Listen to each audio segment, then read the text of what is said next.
Salve pessoal, tudo bem? Davi Vega com vocês novamente. Bom, hoje eu venho aqui nesse canal para dar continuidade à série de comentários sobre livros e filmes diversos que eu venho fazendo aqui nesse canal, sempre puxando para o lado da história, da investigação histórica, da sociologia, da antropologia, bem como a filosofia e a ciência política, e a mãe de todas as humanidades, de todas as ciências, que é o amor à sabedoria, a filosofia, sempre embasado pelo discurso acadêmico, a escrita acadêmica ou ensaística, como naturalmente teremos hoje. Quero falar do grande autor Xavier Zubiri. Algumas pessoas chamam de Javier Zubiri, mas eu vou falar Xavier Zubiri.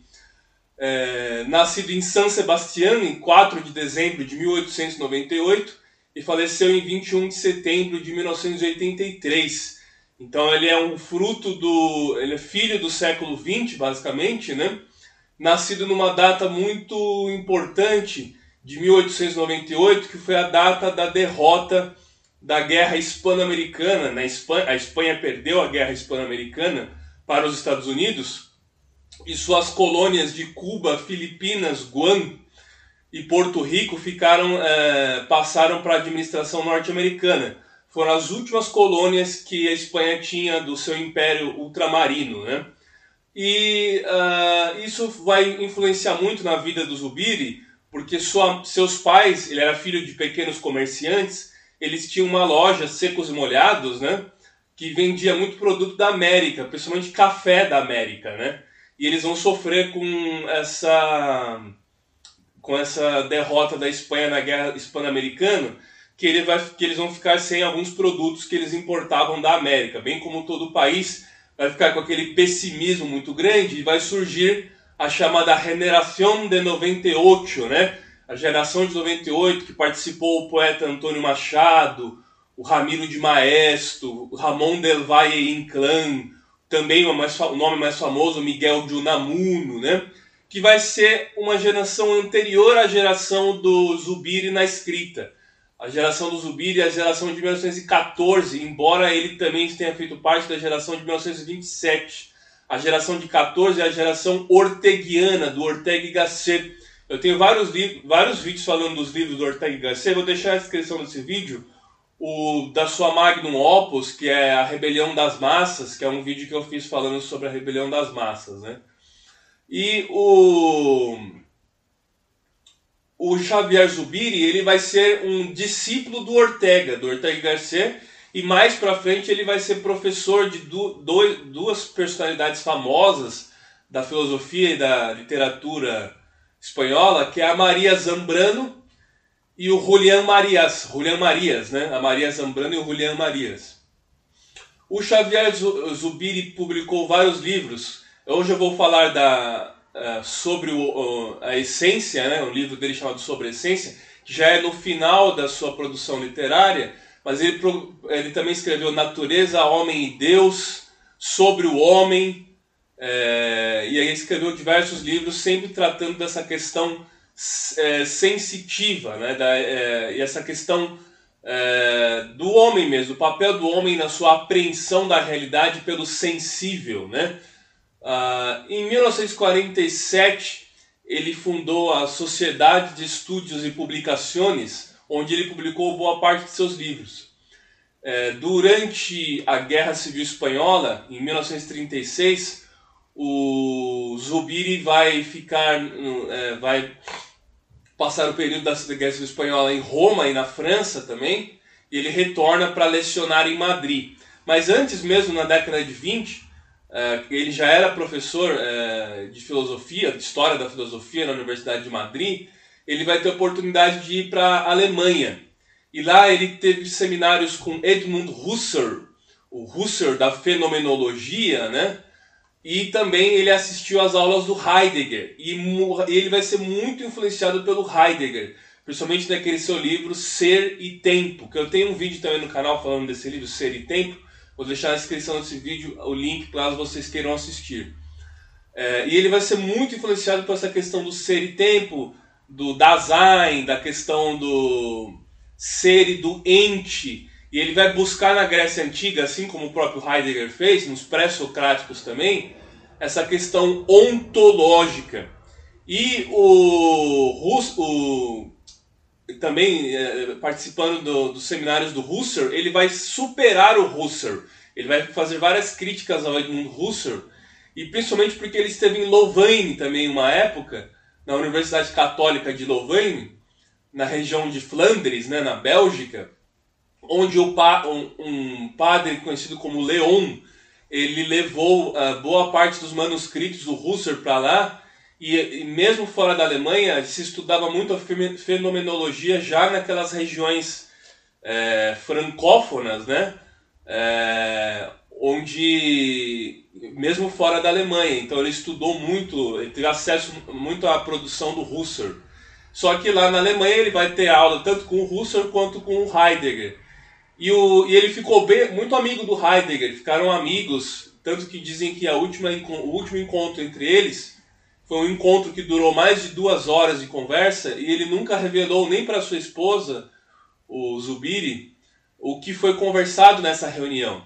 E depois de muitos anos se sabia que ele apenas tinha dito que ele não faria uma continuação de Ser e Tempo. O Heidegger, né? Ele não faria uma continuação de Ser e Tempo, e realmente não fez, né?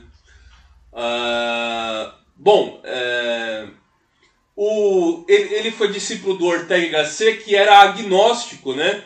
E o Xavier Zubiri teve um curto período da sua vida, que ele meio que estava no sacerdócio, que ele possivelmente poderia ter seguido a carreira de sacerdócio. E muitas vezes, vestido de batina, ele acompanhava o próprio Ortega y Gasset, que era declaradamente agnóstico, né?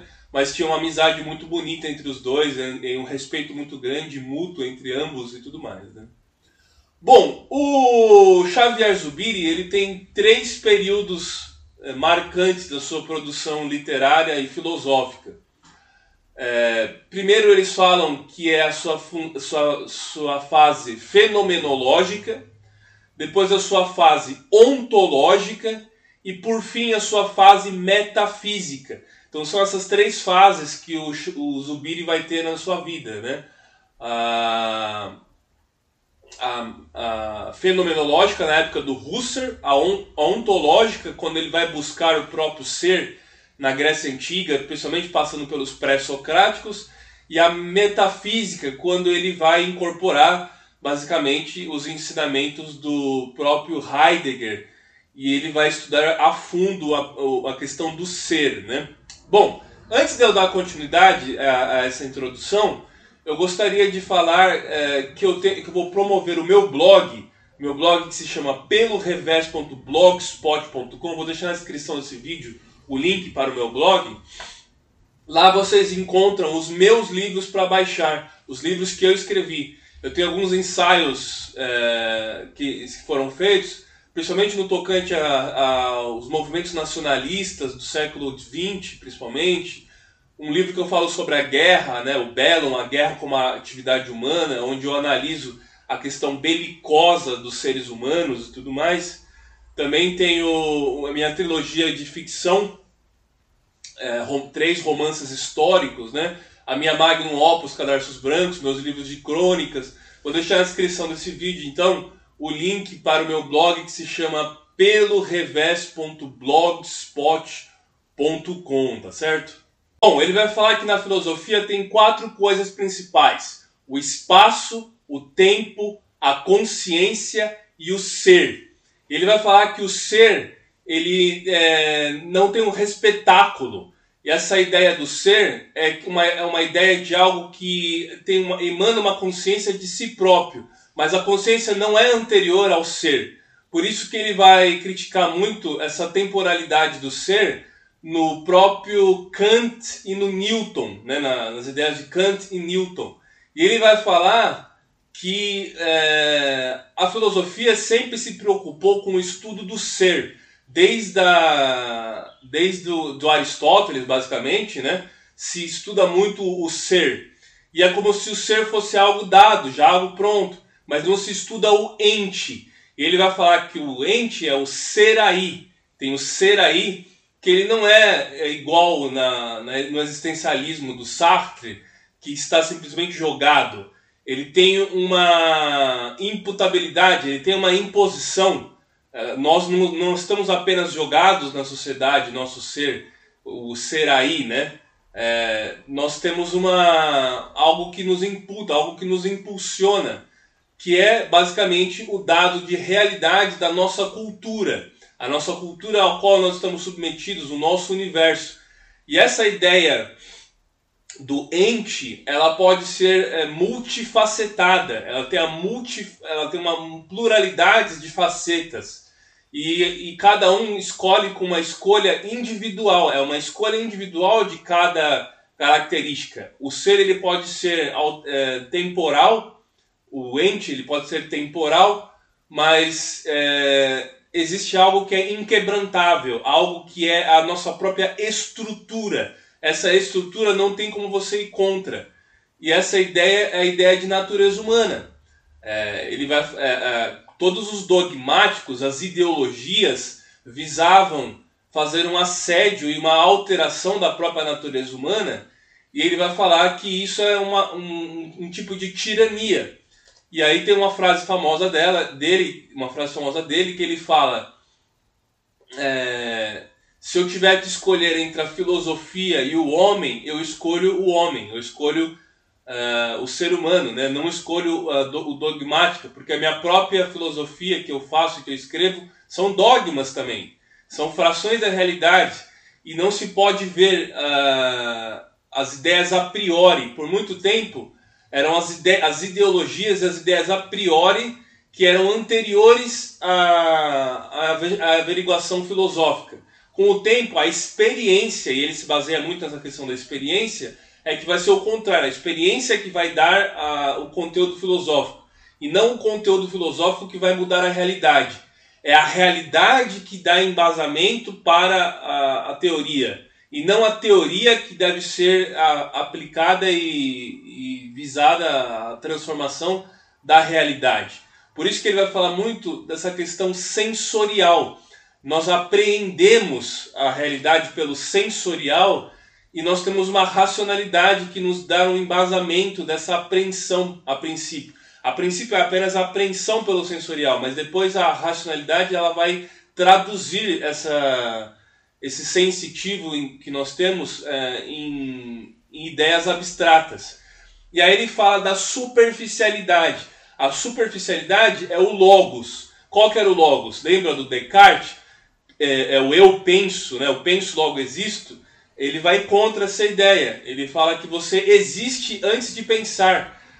Não basta você idealizar e pensar para existir. Eu posso imaginar uma coisa que não existe, eu estou pensando sobre aquilo, mas essa coisa não existe.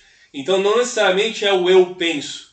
E o logos, ele está na superfície. A primeira coisa que nós aprendemos é o logos, mas a racionalidade ela é mais profunda. Isso é o que nos diferencia de um animal. O animal ele pode sentir também, ele também tem os seus sentidos, mas ele não tem essa racionalidade que nos faz homens, que nos faz traduzir e ir para além com o nosso pensar sobre a realidade. Então os seres humanos têm essa característica que seria basicamente o que alguns chamam de metafísica, né? A realidade não significa uma coisa por si, ela é um desceu. E ele vai falar que essa apreensão é a intelecção. Esse estágio é o estágio de intelecção, e tem o estágio campal também da apreensão da realidade. E ele vai falar que desde Descartes é como se as coisas já tivessem consciência, como se o ser já tivesse a consciência. Por isso que ele vai contra até a psicanálise. Ele fala que o subconsciente e o inconsciente eles não existem, né? É falho, você tem que estudar o ente. E essa consciência é uma consciência que já está dada em relação ao ser. Ela já está ligada em relação ao ser. Ela não tem uma divisão disso tudo aí. E por muito tempo os dogmas eram a priori da realidade, mas nós temos que avaliar a realidade posterior. A realidade, ela sempre... a A realidade anterior. Os dogmas não podem ser anterior à realidade, e sim o contrário. São os dogmas que são a resultante do mundo, a resultante da realidade, da averiguação quase que empírica, vamos dizer assim, né, das coisas, né? Devido à sua posição no mundo, as coisas possuem diferentes configurações. E o problema de Hegel, que ele vai falar, é que ele sempre viu já as coisas como se fosse algo dado, com uma superficialidade. E aí eu separei para ler para vocês aqui um trecho muito curioso do livro, né?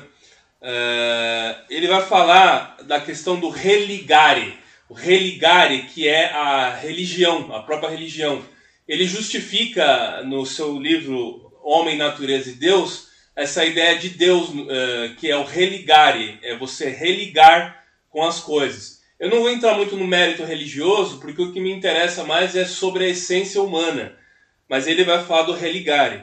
Ele critica o Hegel por não ter visto a essência concreta das coisas em si.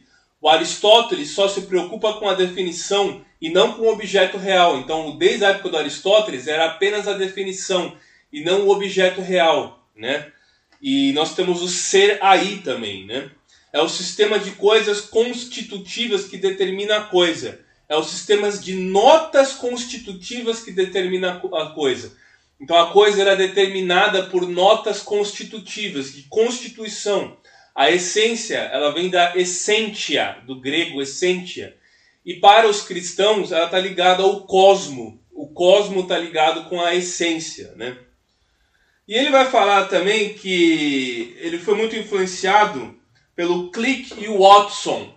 Porque na época que ele escreveu esse livro sobre a essência, estava tendo um grande apogeu da ciência em toda a Europa, principalmente na Alemanha, que é onde ele esteve. Ele fala, inclusive, que o número de filósofos e físicos que tinha na Alemanha era igual às caspas de um cabelo, né? A Alemanha fazia brotar e nascer físicos e cientistas e filósofos, assim como um cabelo fazia ter caspas, né? Assim como as caspas de um cabelo, né? De tanta pujança e produção e quantidade de intelectuais que tinha na época. Ele viveu numa época muito fértil e frutífera para ciência, para filosofia, que era esse início do século XX, né? E estava tendo os primeiros estudos de genética, de geneticistas, né? Esse Watson, ele fez esses estudos e era a ideia do genótipo. Estava surgindo então essa ideia do genótipo, que ia definir qual era o seu fenótipo. Por isso que ele fala dessa configuração. Ele vai ser muito influenciado, essa questão da essência humana, com essa ideia genética, de configuração, do que você é constituído, de algo interior nosso que nos constitui. E isso vai refletir totalmente na essência. E seria uma tirania, como eu disse, tentar mudar isso por meio da política, por meio de uma ideologia, por meio de dogmas políticos e ideológicos, ou até mesmo da Constituição de um Estado de Direito, seja lá do que for. Isso faz reinar a tirania. E nós vivemos muito hoje isso, né? Nós vivemos muito hoje um tentando transformar a natureza humana do outro, forçar ela para algo que... ajustar ela, né, entre aspas, para algo que ela quer que seja. Assim como se fala, né, do socialismo, que é como se o alfaiate ajustasse o cliente ao terno e não o terno ao cliente, né? É como se, ao invés dele ajustar o terno ao cliente, ele ajustasse o cliente ao terno, ajustar então o ser humano à sociedade, não a sociedade ao ser humano, né?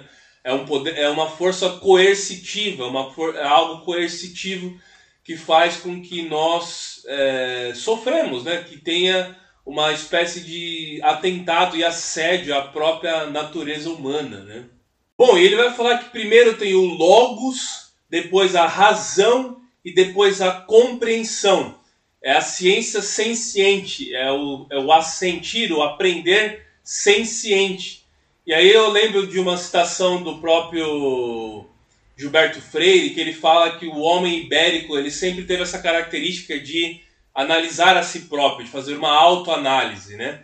E é bem típico do homem ibérico. E ele sendo um espanhol, do País Basco, né, de San Sebastián, o Xavier Zubiri, ele faz isso de uma forma muito mais aprofundada. Ele estuda realmente não só ele, o papel dele no mundo, mas de todos os homens no geral, né? Ele vai falar das idealizações, que nós podemos idealizar algo, e isso é uma coisa que compromete a nossa visão das coisas, né? A ideia, o idealismo, né? A ideia de algo, quando você projeta a ideia de algo, ela pode falsear aquilo, falsear a realidade, e é preciso ver detrás do ser. Você tem que olhar por detrás do ser, onde está o ente, basicamente, né?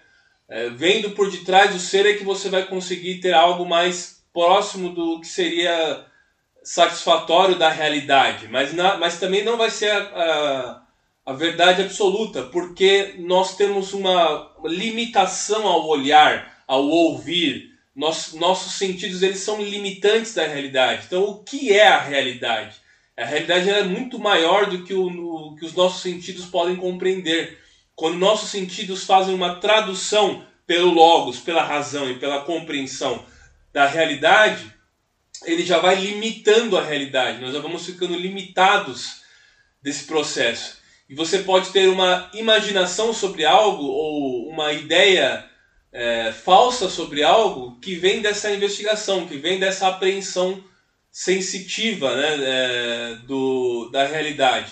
Então é por isso que é muito complicado nós definirmos muitas vezes as coisas, porque nós temos essa limitação que é inerente a todo ser humano, ou ser vivo também, né, todo ser humano principalmente, né. Ele vai falar da inteligência senciente. Essa inteligência senciente é muito importante, pois nós aprendemos a realidade pelo sentir. Então a essência do homem está muito ligada à apreensão da realidade pelos seus sentidos, pelo sentir, né? E ele vai falar que sempre houve uma dualidade falsa na filosofia por muitos anos, desde Descartes, quando você tinha uma oposição entre o inteligir e o sentir. Essa oposição entre inteleção e sentimento, entre inteligir e sentir, que era a oposição de corpo e mente, né? De alma e corpo, que basicamente é o que o estruturalismo fez, né? Até na própria antropologia, em outras áreas também, que teve o estruturalismo e tudo mais. E nós não devemos ver essas coisas separadas, elas estão todas juntas, porque nós aprendemos primeiro pelo logos, depois a razão e depois a compreensão. A hierarquia primeiro, na base é o logos, depois vem a razão e só depois a compreensão.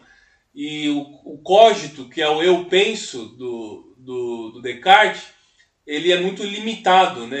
Seria muito limitado. Então nós deveríamos pensar mais nessa questão do sentir. E a essência humana, a essentia para os gregos, ela está muito ligada a essa questão sensorial. Por isso que é muito importante a gente sempre atender a essas questões, porque por termos todos nós essa condição, é muito fácil de sofrermos coerção por parte de ideologias e dogmas que visam alterar isso, e nós temos uma estrutura que é inquebrantável, nós temos uma estrutura forte, que é o dado de realidade, né? Não só por vendo por detrás do ser, você ver por detrás do ser, mas é algo que nos faz ser quem somos. E esse processo de apreensão da realidade pelo logos, depois pela razão e depois pela compreensão, é um processo que ele fala que é eminentemente individual. Cada um tem esse processo de uma forma diferente. E cada um vai enxergar o mundo e ter uma cosmovisão diferente, porque, como ele fala, o ser é definido pelo seu ambiente. É o ambiente ao seu redor. São as configurações que fazem com que cada um tenha uma característica interna diferente. E essa característica interna é como a nossa digital do dedão. Cada um tem a sua, ninguém mais no mundo possui uma igual à sua. Por isso nós somos seres únicos. E por sermos seres únicos, nós deveríamos ter o respeito das autoridades, dos governos, dos regimes, para não sobrepujar essa questão individual que nós temos, que seria o próprio dado de liberdade. A liberdade é você poder manifestar esse seu interior sem que você seja... você sofra uma coerção por parte do coletivo. Por isso que os grandes coletivos sempre fizeram reinar a barbárie, seja o bolchevismo na Rússia, seja o fascismo ou seja o nacionalsocialismo na Alemanha. Os grandes coletivismos usurparam essas questões individuais e nós aprendemos a questão, nós aprendemos a realidade de uma forma individual e cada um vai ter uma configuração. E essa configuração de uma pessoa não vai ser igual à configuração de outra, porque cada um tem a sua singularidade, né? O homem é um animal de realidade. Ele não é só racional, como o próprio Aristóteles falava. O homem é um animal de realidade. E não é apenas racional do silogismo aristotélico. Você lembra do silogismo aristotélico? Que era... todo homem é mortal. Sócrates é homem, ergo, portanto, Sócrates é mortal. Esse exercício dedutivista do silogismo, ele é um exercício de racionalidade, com certeza, mas ele não explica o dado de realidade que os homens teriam. Aí eu separei para ler para vocês aqui. A essência humana é real, é substantiva. Dimensão de teses constitutiva. Então são as teses constitutivas que formam o nosso dado de realidade, né? A essência e a estrutura não mudam. O ser como realidade é único em todos. E uma diversidade de possibilidades, como eu disse, é múltiplo, não é uma coisa só. Antigamente a objetividade era sinônimo de inteligência. O conceito de consciência. A filosofia deu mais valor à consciência e à lógica do que à realidade. Então a consciência sempre foi, você pode até ver na psicanálise e tudo mais, sempre foi a consciência o que mais se preocupa, o que a filosofia mais se preocupou, a psicologia também, mas não esse dado de realidade, que é a realidade sensitiva, né? Então ela tinha que captar e sentir a realidade. E o homem aprende a se sentir da realidade, o que distingue ele de um animal. Então ele vai aprender com essas teses constitutivas, nós temos as teses constitutivas de nós mesmos, baseado através da apreensão de realidade e não apenas da consciência em si. A consciência, na verdade, ela não existe no sentido de você ver de trás do ser. Temos que ver esses dados de realidade. Então por isso que o Zubiri ele vai um pouco além até da própria metafísica. Ele faz uma espécie de continuação do próprio trabalho do Ser e Tempo do Heidegger, né? Embora não seja de fato uma continuação, mas ele faz um trabalho que vai um pouco além, um pouco a posteriori dessa ideia do ser e do ente. Temos o ser, a separação do ser e do ente, né? E aí o Dasein, né, que tem o ser aí, que é o ser jogado no mundo, que ele vai falar que não é apenas jogado no mundo como no existencialismo puro. Ele tem algo de imperativo nele, dado ao ambiente ao qual ele pertence, que são as possibilidades múltiplas, como eu falei, como ele fala ali, as possibilidades múltiplas que pode fazer com que esse ente vai se alterando, mas tem uma estrutura interna que é inquebrantável, né? E aí ele vai falar, como eu tenho consciência de algo se eu não sinto, né? Se eu não sinto isso, como eu tenho consciência disso? A minha consciência vem depois das sensações, de eu aprender a realidade através dos sentidos, né? E o homem é um animal de realidades, não só de consciência, né? Esse animal de realidades que compõe, essas realidades que nos compõem, nos faz homens, né? Nos faz seres humanos, né? Então não seria apenas um dado de consciência, o ser humano ele teria algo a mais.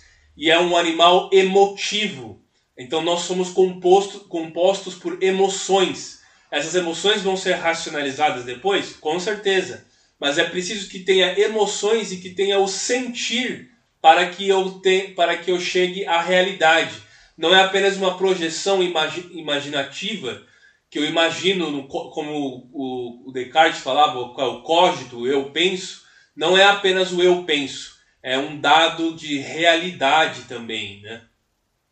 As ideias do Xavier Zubiri vão chegar na América Latina, né? Elas foram difundidas muito na América Latina depois da teologia da libertação, né?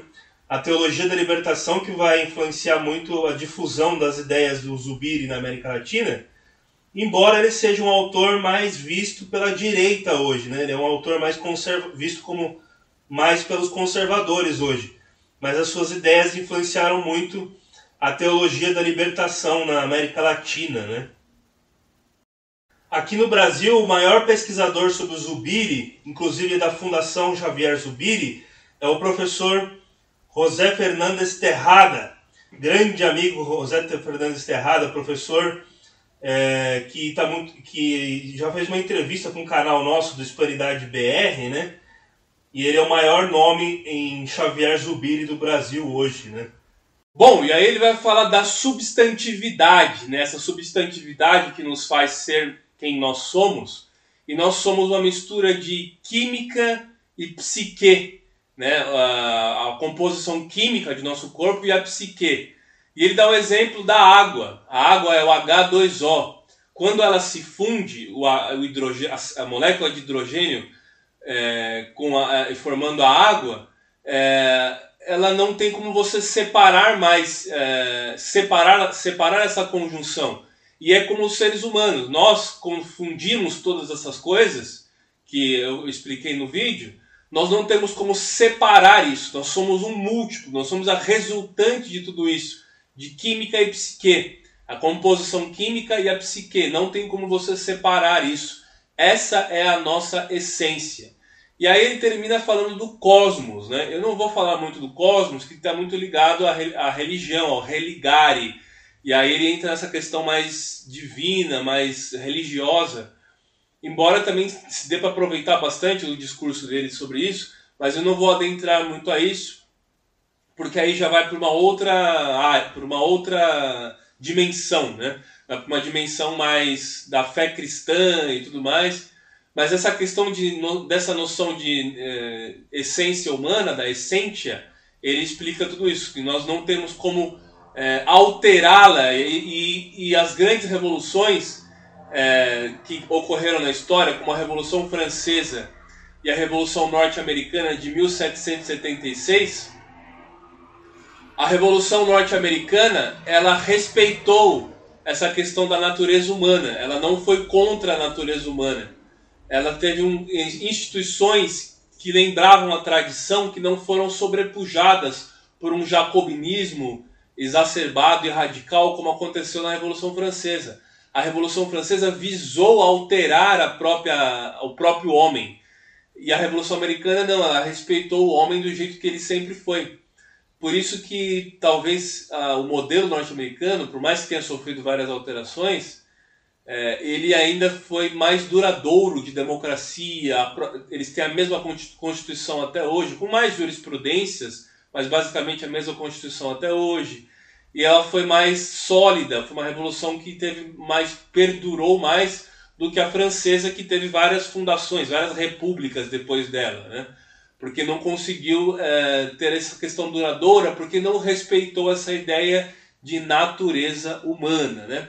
Bom, o Zubiri vai falecer em 1983, setembro de 1983, e ele vai ser um dos maiores nomes da filosofia do século XX, principalmente da Espanha, ao lado de figuras como Miguel de Unamuno e José Ortega y Gasset. Ele que foi discípulo do Ortega y Gasset, muito influenciado por ele, embora fossem diferentes, né? Ele era notadamente cristão, o Zubiri, e o Ortega y Gasset era agnóstico, mas tinha uma amizade muito bonita entre eles, um respeito mútuo muito grande entre eles.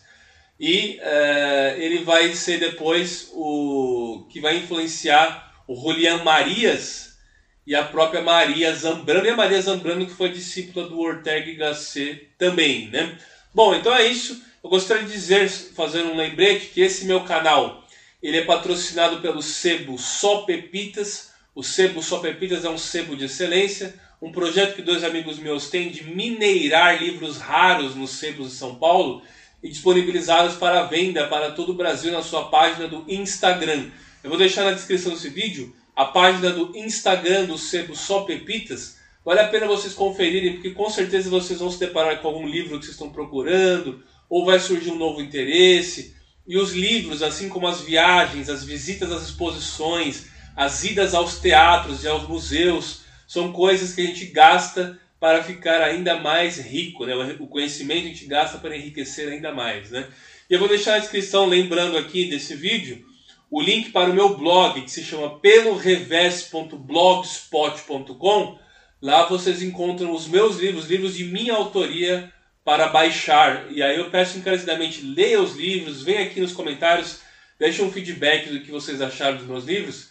Para mim a crítica, seja ela construtiva ou até negativa, é sempre muito importante para meu trabalho, tá certo? Bom, então é isso, eu peço encarecidamente, curta, se inscreva, compartilhe para aquela amiga ou amigo que também gosta de filosofia e do tema em geral, e vamos sempre promover a literatura universal. Valeu, gente! Grande abraço!